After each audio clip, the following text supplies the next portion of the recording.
Mga katrops, welcome back ulit sa aking channel, Sports PH.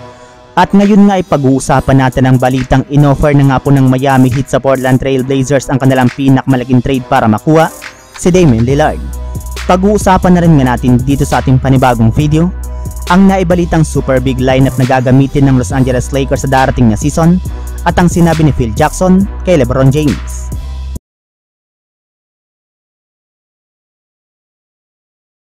Halos 2 linggo na lamang nga po ang natitira bago magtapos ang off-season at magsimula ang hinihintay na training camp o pre-season ng NBA, kaya kailangan na nga po talagang magmadali ang mga team sa paggawa ng move at trade kung gusto man nga po nilang maisaayos pa ang kanilang lineup.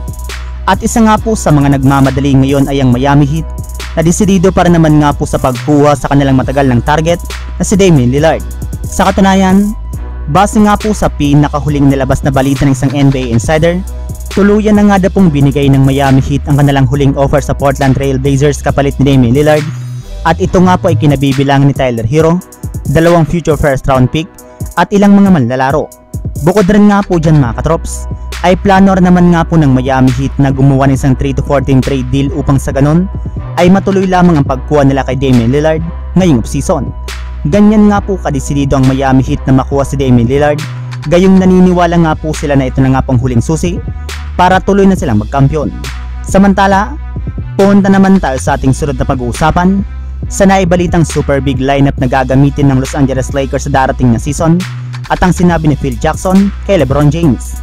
Katulad nga po ng naibalita ko sa inyo mga katrops, magkakaroon na nga po muna ang Lakers ng media day sa darating na October 3 bago nga po nila umpisa ng kanilang training camp sa darating na October 4 na gaganapin rin naman sa loob ng kanilang pasilidad.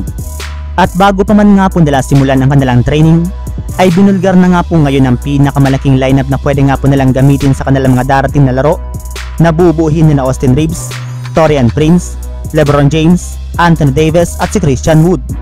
Yes, halos malalaki nga po ang kanilang height sa kanilang mga posisyon na magiging isa nga po sa mga advantage nila sa kanilang mga darating na game. At gayong nabanggit na nga po natin si LeBron James ay dediretso na nga po tayo sa sinabi sa kanya ni Phil Jackson. Bali sa naging interview nga po mga katrops kay Phil Jackson, ay tinanong nga po siya dito kung magdo-dominate pa rin nga na po si LeBron James kung naglalaro ito noong 1980s at 1990s. Well, ayon nga po sa naging pahayag nito, magkaiba nga na po ang era ngayon kumpara noon. Gayong noon nga na po ay puro mga physical maglaro pero ngayon ay puro shooter. Kaya kahit man nga po isang magaling na atleta si LeBron James, ay hindi nga na po ito magdodomina noong 1980s at 1990s.